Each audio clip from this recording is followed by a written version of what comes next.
네, 정말 예상치 못했던 사태이다 보니 오늘의 이 변동성을 어떻게 바라봐야 할지 정태근 이사님 오늘장 지금까지 지켜보시면서 한 줄 평 어떻게 정리해 주셨을까요? 뭐 찬물을 끼얹은 정치 리스크라고 봐야 될 것 같습니다. 어제 분위기가 너무 좋았는데 좀 이어지길 바랬는데 하루 만에 그냥 손바닥 뒤집듯이 그냥 뒤집혀졌다라고 보시면 될 것 같습니다. 그래서 그동안 어찌 보면은 좀 상승가 깊었었는데 이게 아무는 국면에서 다시 또 상사가 나가지고 다시 아물기를 좀 기다려야 될 것 같습니다. 오늘 전반적으로 뭐 수급도 좋지 않고요. 분위기도 좋지 않은 상황들이고 어떻게 될까에 대한 궁금증이 좀 많이 발생이 되는 것 같아요. 일단 비상계엄이란 이슈가 증시에 영향을 미친 부분이 없었기 때문에 아무래도 어떻게 될까에 대한 궁금증이 그래서 더 많이 발생될 수밖에 없는 상황들이거든요. 그래서 뭐 과거에 이런 급락 사태가 있었을 때, 변동성이었던 사태가 있었을 때, 빨리 아무는 그런 경우가 있었기 때문에 지금은 뭐 지켜봐야 될 것 같고요. 그러면서 장 후반까지 얼마만큼 지금의 상황을 더 악화시키지 않고 조금 아무는 국면으로 가는지 그걸 좀 지켜봐야 되지 않을까라고 말씀드려야 될 것 같아요. 네, 결국에는 예상치 못했던 이 사태를 두고 추이를 좀 지켜보면서 대응이 필요하다라는 의견. 찬물을 끼얹은 정치 리스크라고 한 줄 평을 해주셨고요. 염정 차장께서는 수급 또 어떻게 한 줄 정리해 주셨을까요? 사실 장 시작과 함께 엄청난 사실 공포로 시작을 했던 것 같습니다. 장 시작에는 오히려 시장이 선방을 해주고 있다라는 분위기가 이어졌다가요. 한 1, 20분 지나고부터는 다시 이제 외국인들의 수급이 매도로 좀 돌아서면서 현재 시점에서는 지금 외국인은 양시장에서 모두 매도 움직임을 좀 보여주고 있고요.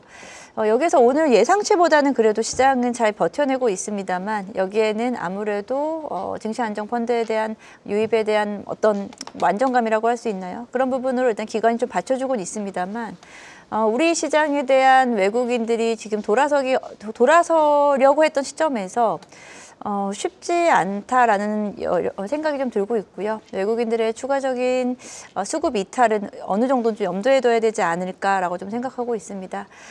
조금 더 지켜봐야겠지만 시장에서는 지금 상방에 대한 기대감보다는 하방을 얼마나 잘 받쳐줄 수 있을지에 대한 이런 부분들을 더 중요시하다라고 생각하고 있고요. 오늘 장 막판까지 일단은 오늘의 흐름만 조금 좀 안정적으로 이어진다라고 하면은 추가적인 급락이라든지 과매도 국면은 조금 피할 수 있겠습니다. 하지만 빠른 반등을 기대하기에는 한동안 시간이 좀 필요하지 않을까. 시장을 좀 보수적으로 보셨으면 좋겠고요.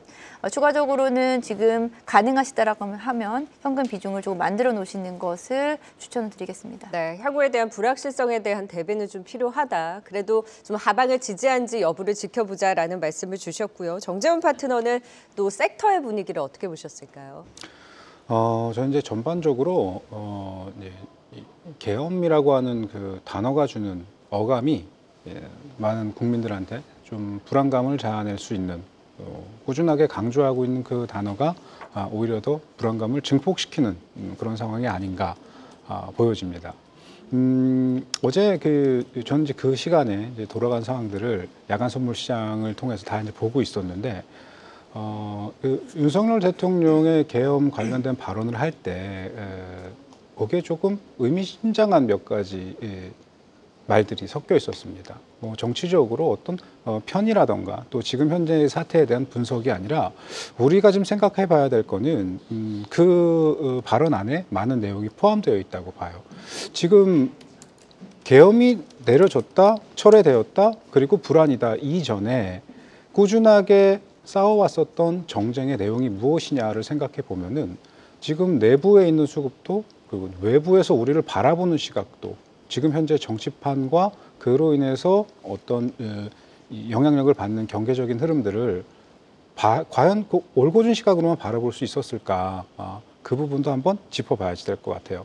그래서 간단하게 설명드리자면 왜 이 상황이 벌어졌느냐라는 것도 중요하지만 왜 이 상황이 벌어지기 위한 일들을 그동안 어떻게 바라보고 있었느냐, 그것도 되게 중요하다고 봐요. 그래서 다음 주 동시만기 이전까지 조율이 돼왔던 수급들이 이제 쫙 조율이 되던 찰나에 이제 어젯밤 경제 외적인 요인인 거죠. 정치적 리스크니까. 그래서 한번 세게 움직임을 주었지만 동시만기 전까지는 또 이렇게 꼬여있는 수급들을 풀어가는 과정에서 지금 현재 저는 시장에 대한 어떤 불안감을 증폭시키기보다는 경제 외적인 요인으로 들어온 현재 구간에서 가장 많이 큰 리스크를 내포하고 있는 수급, 다시 그런 것들이 정상으로 돌아가게 될 때 가장 빠른 흐름을 줄 수 있다는 것에 착안을 해서 그런 종목군들의 오히려 기회를 찾아봐야 된다. 이렇게 먼저 좀 설명을 드리고 싶습니다. 네, 결국 동시에 만기일에 어떤 변곡점을 보여줄 수 있을지 그 전까지 좀 변동성을 키우고 이끈다나 너무 겁먹기보다는 조금 더 지켜볼 필요가 있다라는 의견을 주셨고요. 하차원 본부장은 또 한 줄 평 어떻게 주셨을까요? 네, 저는 뭐 관세를 피해가는 쪽은 나른다 이렇게 표현을 했는데 뭐 대표적으로 네카오 쪽이 되겠죠. 카카오가 오늘 굉장히 좀 크게 상승을 하고 있는 상황이고요.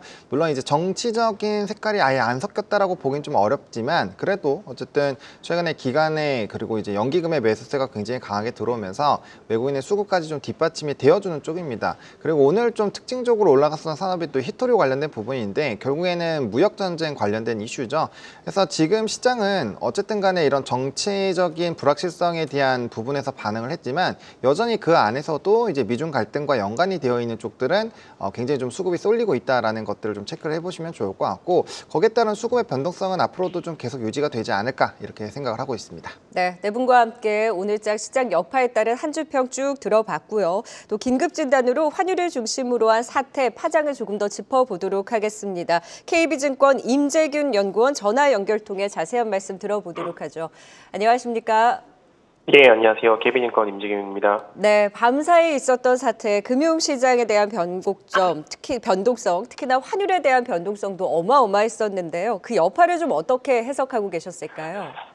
네, 그 계엄령이 발표가 되고 나서 이제 장중에 달러원 환율 같은 경우가 1,445원까지 이제 상승을 했습니다. 순식간에 이제 30원, 40원 가량까지 쭉쭉 상승을 하면서 이전 고점, 2022년 10월 달에 형성된 고점 부근까지 하락을 하고, 그 다음에 정부의 여러 가지 유동성 정책 발표, 그리고 이제 국회에서의 해제안이 통과가 되면서, 좀 하락을 한 상황입니다. 근데 다만 여전히 1,415원 정도까지, 전일에 저희 장중보다는 좀 높게 형성이 되어 있는 상황이다라고 보시면 될 것 같고요.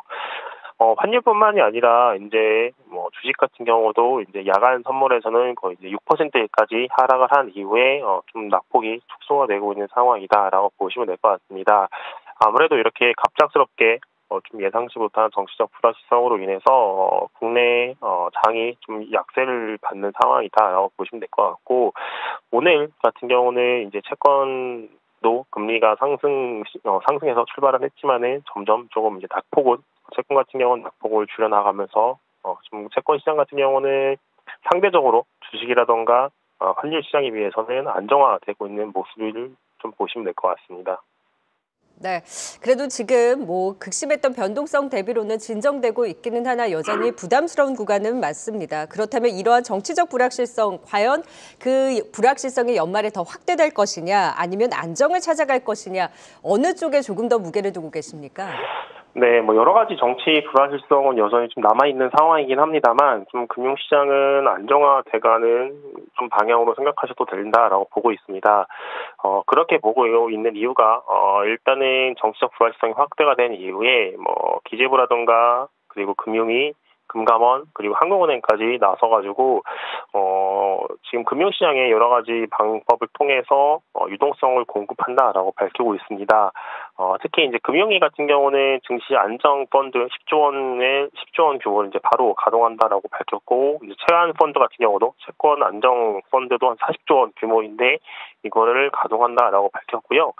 한국은행도 이제 오늘 아침 9시에 임시 금통위를 통해서 한 11시쯤에 이제 발표가 된 게 이제 RP 비정례적으로 RP 매입을 하겠다라고 밝혔고 이것도 이제 오늘 당장 실행을 해서 내년 2월 말까지 실행을 한다라고 하다 보니까는 아무래도 이제 정치적 불확실성으로 인해서 유동성 리스크는 존재하겠지만은 결국에는 최후방에서 금융당국이 유동성을 공급해준다라는 점 때문에 시장은 좀 안정화를 찾아가지 않을까라고 생각을 하고 있습니다. 금융당국의 안정화를 위한 노력 덕분에 그래도 조금씩 더 안정 국면으로 찾아갈 가능성이 높다라는 분석까지 해주셨습니다. 네, 시장에 대한 진단 KB증권 임재균 연구원 통해 도움 말씀 들어봤습니다. 고맙습니다. 네, 감사합니다.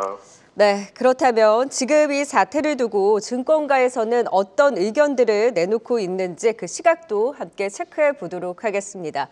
먼저 신한투자증권에서는 연말 탄핵 전국 진입 가능성에 환율, 채권, 증시 모두 불확실성에 따른 변동성, 반복에 대해서 좀 대비할 필요가 있다라고 내다봤고요. 키움증권에서도 금융당국의 좀 적극적인 시장 안정화 조치 그래도 기대해 볼 수 있는 만큼 증시 안정기금 등 뭐 금융시장의 안정 조치에 대한 기대감이 있고 그에 따른 환율을 중심으로 한 주요 앞으로의 관전 포인트를 두고 추이를 좀 더 지켜보면서 관망하자라는 의견을 내놨습니다. 자, 흥국증권에서는 섹터 안에서 2차 전지주에 대한 영향에 대해서도 짚어봤는데 다행히 해외 현지화로 그 영향은 제한적일 수 있다라는 의견을 내놨고요. LS증권에서는 오늘 좀 변동성을 키우고 있는 밸류업 관련주에 있어서 밸류업 정책의 추진 동력을 잃을 가능성은 있지만 민주당의 상법 개정안 고려를 감안을 한다면 향후 긍정적인 포인트 또한 존재한다. 단기 변동성 이후에 향후 진정되는지 여부도 조금 더 지켜봐야 될 것 같습니다.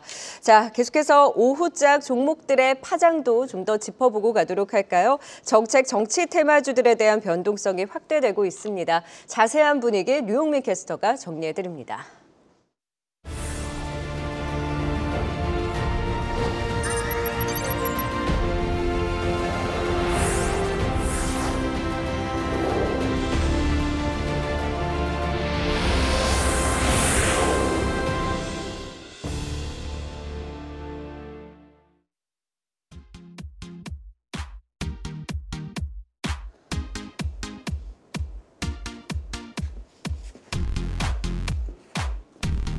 네, 금융위가 시장 안정을 위해 유동성을 무제한 공급하는 등 가능한 모든 조치를 취하겠다고 밝혔지만 속등한 환율에 외국인 현선물 매도세 그리고 탄핵안 발의 추진까지 정치 불확실성이 지속되면서 비상기업 여파가 좀처럼 가시지 않고 있는 오후장입니다. 코스피 시장에서는 하락하는 종목 수가 800개 육박하고 코스닥 시장에서는 현재 1,400개가 넘는 종목들이 하락세를 보이고 있는데요. 현재 시장을 나타내는 화면을 살펴보면 보시다시피 그나마 상승하고 있는 테마는 대부분이 정치 테마 관련주들로 분류되고 있습니다. 업종 상위 내에서 유일하게 상승불을 켜냈던 온라인 플랫폼의 경우는 카카오가 테마 상승률을 견인하고 있는데요. 비상계엄 사태 취소 여파로 현재 탄핵안 발의까지 추진되면서 현 정부 들어 각종 수사와 조사에 시달려왔던 카카오가 강세를 보이고 테마 상승률을 견인하고 있습니다. 앞서 카카오는 창업주 김범수 경영쇄신위원장이 주가 조작 혐의로 구속되고 카카오모빌리티는 공정거래위원회와 금융감독원으로부터 과징금 등 각종 제재를 받은 바 있는데요. 현재 카카오페이와 카카오뱅크, 카카오그룹주가 나란히 강세를 보이는 가운데 카카오페이가 13.19%, 카카오가 7%대 강세를 보이고 있습니다. 이외 현재 단기 테마를 살펴봐도 저출산 테마라든지 중소형 건설자 테마 등 대부분이 정치 테마 관련주가 강세를 보이고 있는데요.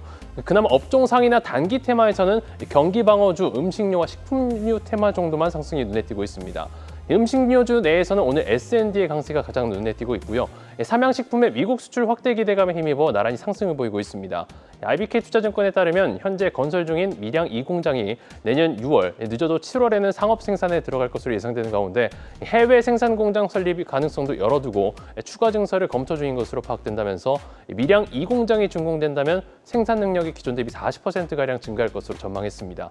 삼양식품의 불닭볶음면에 스프를 만드는 S&D는 이에 따른 반사수혜 기대감 속 급등을 보이고 있고요. 삼양식품이 4.29%, 이제 농심이 2%대 음식료주 전반이 상승폭을 켜내고 있는 시장입니다. 오후 1시 구간 시장 상황 살펴봤습니다. 이 시각 실시간 이슈와 함께 종목들 진단 들어보도록 하죠. 정태근 이사님, 네. 전일 외국인 매수에 그나마 좀 한숨을 돌렸었는데 결국에는 대내 고유 정치적 불확실성에 다시금 외국인도 등을 돌렸고 시장도 저점 부근에서 좀 불안합니다. 정태근 이사님은 단기 변동성에 그칠 것이냐 아니면 탄핵론 부각과 함께 정치적 불확실성이 더 확대됐냐 어디를 두고 대응을 해야 한다라고 보세요? 근데 죄송한데 이것도 지켜봐야 될 것 같아요. 제가 오늘장 한마디에서 비상계엄으로 시장의 변동성이 나왔던 적이 없거든요. 그러다 보니까 말씀하신 대로 만약에 이런 부분들이 그냥 단기적인 이슈 그냥 끝이 나게 된다라면은 말씀하신 것처럼 뭐 적어도 추가 하락은 제한되지 않을까라고 생각을 하고 있습니다. 그러나 만약에 뭐 추가적인 어떤 뭐 탄핵까지 가는 진짜 이런 불가피한 상황까지 연출이 되게 된다라면은 아마 시장은 좀 더 흔들리지 않을까라고 생각이 들어요. 왜냐하면은 만약 그런 상황까지 가게 된다라면은 또 국가 신용등급에 영향을 줄 가능성이 상당히 높다고 보거든요. 그래서 그런 관점에서 보게 된다면 외국인의 어떤 투자에도 영향을 줄 수밖에 없는 상황들이기 때문에 일단 그렇게 말씀드려야 될 것 같아요. 그리고 제가 비상경험을 또 처음 경험한다고 말씀드릴 수밖에 없는 부분들이 우리가 바이러스로 증시가 하락했던 것도 처음 겪었었거든요. 그게 2020년 코로나 사태라고 보시면 될 것 같은데 그때처럼 뭐 시장이 급락이 나오는 것은 아니지만 이슈 측면 처음 접하는 이슈라는 측면에서 봤을 때는 좀 확인 후 대응을 좀 했으면 좋겠습니다. 그래서 지금은 어느 한쪽으로 결정을 하는 게 보다는 조심해서는 나쁠 게 없다는 관점에서 방향성에 따라서 추후에 지금 현재 오늘 추가 하락 제한되지 않고 있기 때문에 단계로 끝날 가능성이 있겠지만은 이런 네. 부분들을 하루 만에 판단하는 것들이 아니라 적어도 2, 3일 정도는 확인하고 난 다음에 네. 조금 대응을 하셨으면 좋겠다는 말씀을 드리고 싶네요. 짧게 외국인과 기관의 수급, 특히나 아직 증시안정기금이 들어오거나 이런 건 유의미하게 보이는 것 같진 않아요. 연기금 수급이 좀 잡히고 있기는 하나. 네네. 어떻게 보세요? 추후에 증시 안정 자금이 들어올 거라고 봐요. 일단은 어쨌든 이 그러니까 주식시장을 떠나서 금융시장의 어떤 불안감을 해소를 해야 되는 그런 부분 분명히 필요하거든요. 그래서 그런 관점에서 보게 된다면은 한국은행에서 RP를 매수하는 것처럼 증시 안정 자금도 집행이 저는 될 거라고 봅니다. 그리고 환율 같은 경우도 조금 희망을 돌리자면은 아마 해외 쪽으로 수합에 대한 얘기도 앞으로 나오지 않을까 그런 생각도 좀 하고 있고요. 네, 오늘 하방을 조금 더 제한을 할 수 있는지 그리고 당분간 한 2, 3일 안에 시장에 조금 더 하방을 지지하고 하락을 좀 제한하는 움직임이 나오는지 여부 환율까지 조금 더 지켜볼 수밖에 없는 상황이다라는 말씀을 주셨고요. 증시안정기금의 지금 시장 진입까지 그래도 좀 고려해 볼 수 있는 만큼 시장 안정을 좀 기대해 보도록 하겠습니다. 염정 차장께서는 오늘 이제 현 정권의 정책 관련주들 지금 사태나 해임이나 이런 얘기들도 너무 많이 들려오고 있고 이런 정치적 불확실성에 따른 차질 우려로 부각됐던 이제 섹터들의 하락이 좀 두드러지잖아요. 오늘 유틸리티, 건설, 무엇보다 밸류어 원전 같은 종목들 이 보유자의 입장에서는 어떻게 해야 할까요? 당분간 이 변동성은 불가피해 보이는데요. 네, 일단 오늘 상승 상위 상승 종목, 하위 상승 종목이 극명하게 갈리는 상황인데요. 일단은 하위 종목들을 보게 되면은 정부 주도의 정책 관련주다라고 좀 볼 수 있겠고요. 그 중에서 가장 눈에 띄는 게 대왕고래 관련주들, 오늘 화성밸브, 한국가스공사, 포스코 인터내셔널 같은 종목들이 이제 급락이 나오고 있고요. 여기에다가 최근에 원전 관련주들도 마찬가지죠. 정책 주도와의 원전에 대한 기대감이 좀 커져 있었던 상황에서 원전 관련주 대다수들 지금 10% 안팎의 급락을 좀 보이고 있습니다. 추가적으로 또 밸류업 관련된 종목들인데요. 밸류업 프로그램에 대한 지속성에 대한 부분이 불확실성으로 좀 바뀌었다라고 좀 볼 수 있겠고요.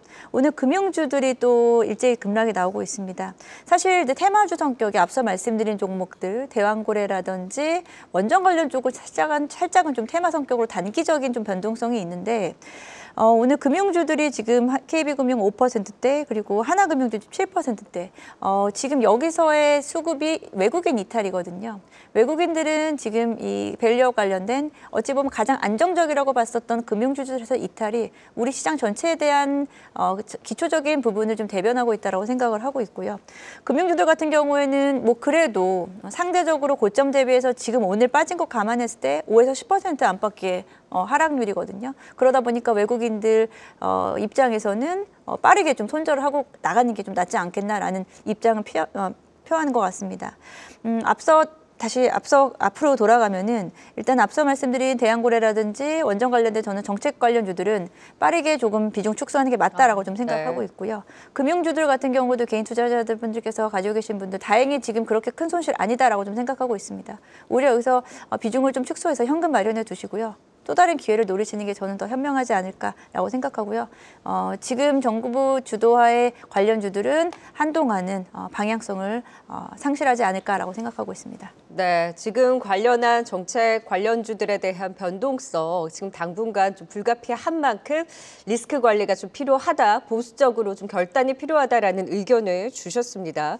그 외에 또 정치 인물 테마주들이 오늘 일제의 상승률 상위에 올라와 있죠. 상한가 간 종목들도 많고요. 그리고 조기 대선 가능성까지 테마에 합세를 하면서 일부 저출생 관련주들까지 오늘 들썩이기도 했습니다. 정재훈 파트너님.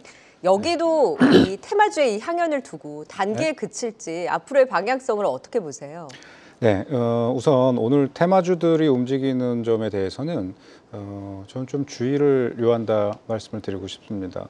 전반적인 시장 상황 수급이나 정치적인 부분들에 있어서도 불확실성이 커져 있는 상태에서 특정 섹터에 대한 부분들이 크게 부각된다거나 반대로 크게 죽을 거라는 생각은 아직 어떻게 될지 모른다라고 하는 게 불확실성인데 그런 점들이 너무 배제되어 있다고 보여지고요.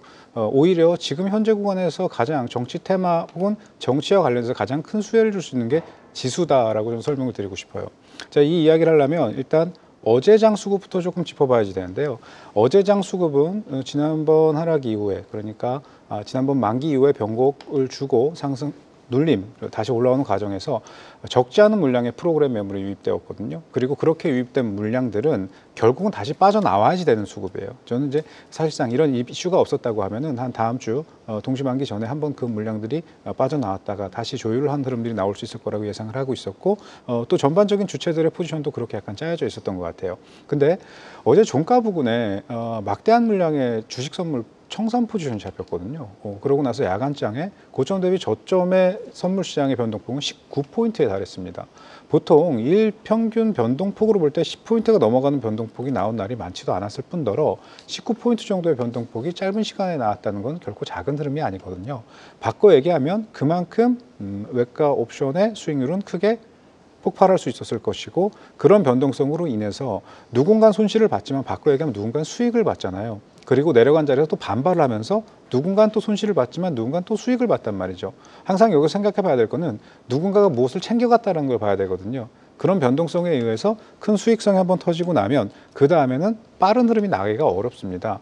어제는 밤사이 나왔었던 흐름이니까 야간 선물 시장과 주식 선물들이 움직일 수 있었겠지만 오늘 주간장이 시작되고 난 다음부터는 현물이 함께 기초자산과 선물 시장이 같이 움직이는 구간이니까 현물도 어느 정도 선물 시장의 변동폭에 포커스를 맞춰가지고 조율을 해줘야지 될 거예요. 그런 맥락으로 본다고 하면 수급적인 관점으로 봤을 때 오늘 종목군들이 빠르게 올라올 수는 없지만 텀을 두고 콜옵션, 풀옵션 전반적인 지수의 흐름을 조율해 나가면서 오늘 내려온 종목군들 중에 좀 굵직한 종목들, 중대형 종목군들, 수급 주체가 살아있는 종목군들 위주로 많이 빠진 종목군들은 저는 오늘부터라도 오늘과 내일 사이에 모아가 보는 것도 좋은 전략이다. 또 지수물에 대해서도 같은 맥락으로 설명을 드리도록 하겠습니다. 네, 지금 이 사태로 인한 단기 변동성을 야기한 그래서 이제 같이 빠진 중대형 종목들 내에서는 수급이 탄탄한 종목들은 오히려 기회를 엿볼 수 있는 그 종목들을 찾아볼 필요가 있다라는 또 역발상의 의견을 주셨습니다. 테마주는 좀 주의하자라는 의견 주셨고요.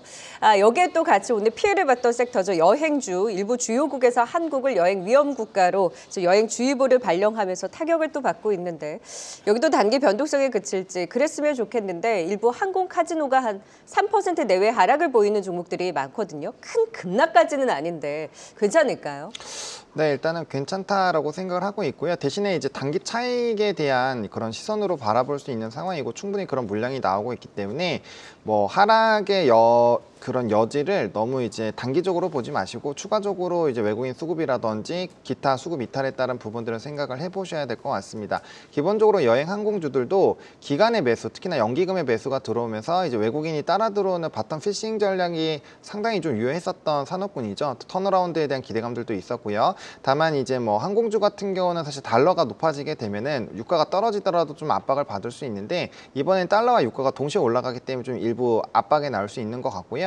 여행주 같은 경우는 결국엔 자유여행 쪽에서 얼마나 그 트리거를 땡겨 오는지가 좀 핵심일 것 같습니다.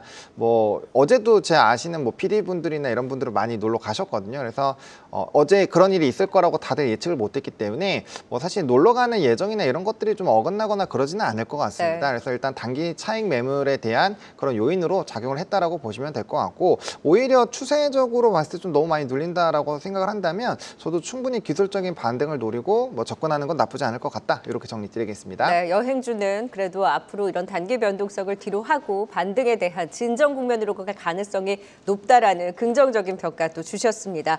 네, 지금 이 시각 코스피 코스닥 1에서 2% 낙폭 여전히 좀 유지를 하고 있네요. 수급은 또 어떤 종목들에 머무르고 있는지 수급 특징주 확인하고 가도록 하겠습니다.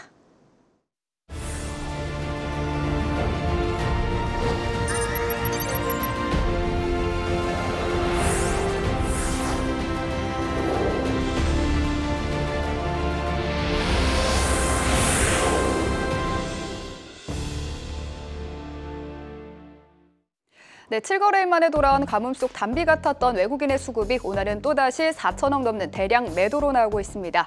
시간이 지날수록 점차 매도폭을 확대하고 있는 외국인, 그리고 기관도 장중 매수폭을 축소하고 있는데요. 하지만 이런 시장에서도 양 주체가 매수하는 종목은 무엇일까요? 우선 외국인의 네이버 매수세 이어지는 가운데 외국인은 SK하이닉스와 하나에어로스페이스, 기아, 그리고 크래프톤을 매수하고 있습니다. 기관은 어제와 비슷한 종목을 순매수 상위에 담고 있는데요. 카카오부터 SK하이닉스, 이수페타시스부터 삼성전자 매수하고 있고요. 또 오늘은 카카오뿐만이 아니라 카카오페이도 함께 담으면서 카카오 그룹주에 대한 매수세 확인되고 있습니다. 다만 오늘 순매수 상위 종목이어도 상승하는 종목은 몇 없는데요. 외국인과 기관의 동반 순매수가 들어오는 SK하이닉스, 그리고 카카오와 카카오페이만이 상승하고 있습니다. 우선 외국인이 2거래일째, 기관은 3거래일째 매수하고 있는 SK하이닉스는 양 주체의 매수 속에 0.06% 상승 전환에 성공했고요. 기관 수급이 11거래일째 이어지면서 강세를 보이고 있는 카카오, 윤정부 들어서 카카오를 마찰을 빚어왔던 카카오이기에 오늘은 상대적으로 매수세가 몰리면서 그룹주 전반이 강세를 보이고 있습니다. 카카오는 8%대 상승하면서 9거래일간 33% 급등하고 있고요. 오늘 카카오페이도 14%대 강세를 보이고 있습니다. 코스닥 수급 특징주도 살펴보시죠. 코스닥에서도 양 주체 장중 변화가 조금 있긴 했지만 외국인은 매수에서 매도로, 또 기관도 매수세를 상당히 축소한 채로 오후장을 지나고 있습니다. 오늘 양 주체가 매수하는 종목은 리가캠바이오로 모두 순매수 상위 1위에 올랐고요. 리가캠바이오는 오후 들어서 상승 전환에 성공, 현재 0.75% 강하진 않지만 상승하고 있습니다. 외국인은 리가캠바이오와 함께 에코프로, JYP엔터, HLB, 그리고 테크윙을 매수하고 있는데요. 다만 에코프로는 외국인이 3거래일째 매수세에도 불구하고 계속해서 약세를 보이고 있고요. JYP엔터도 어제 이어서 오늘 약세를 보이고 있는데요. 14거래일째 이어진 상승세를 다소 쉬어가는 것으로 보입니다. 기관은 어제 매수했던 펩트론과 VT를 오늘도 매수 상위에 올려두고 있습니다. 특히 펩트론은 외국인과 기관의 동반 순매수가 이틀째 이어지면서 4.94%대 상승, 주가도 이번 주 계속 강세를 보여주고 있고요. 또 정친 테마주인 코나이가 급등, 또 ABL바이오도 기관의 9거래일 연속 순매수하고 있는데요. 오늘 0.17% 하락하고 있습니다. 지금까지 수급 특징주 전해드렸습니다. 오늘 이런 장에서 가장 눈에 띄었던 종목 단연 카카오가 아닐까 싶습니다. 현 정권에서 소송 노이즈가 좀 많았다 보니 오늘 상대적으로 반등을 또 세게 주고 있는데요. 정태근 이사님, 네. 카카오그룹주는 해막격의 이 상승으로 더 나올 수 있을지, 어쨌든 이슈 나오고 나서 가장 좀 두드러진 상승을 보였잖아요. 네. 추가 상승 여력 어떻게 보세요? 추가 상승 여력은 일정 부분 더 있다고 봐요. 근데 그 한계선이 일단은 그래도 개인적으로 5만 원은 좀 돌파하기 어렵지 않을까라고 생각을 좀 하고 있거든요.